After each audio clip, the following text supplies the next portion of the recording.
Eluru MPDO Venkataramana missing కేసులో suspense వీడడం లేదు. పోలీసులు అన్ని కోణాల్లో విచారణ చేస్తూ ఉన్నారు.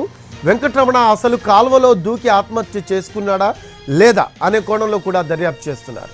సోమవారం రాత్రి 11 గంటలకు చివరగా విజయవాడ మధురవాడ దగ్గర వెంకటరమణ కదలికలను గుర్తించారు పోలీసులు.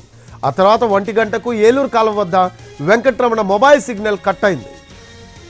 కాల్వలో దూకితే 2 రోజుల్లో మృతదేహం బయటకు వస్తుందని పోలీసులు భావిస్తున్నారు. అయితే అలా కాలేదంటే అసలు దూకాడా లేదా అనేది సస్పెన్స్గా మారింది. ఆ కోణంలోనూ విచారణ చేపట్టారు.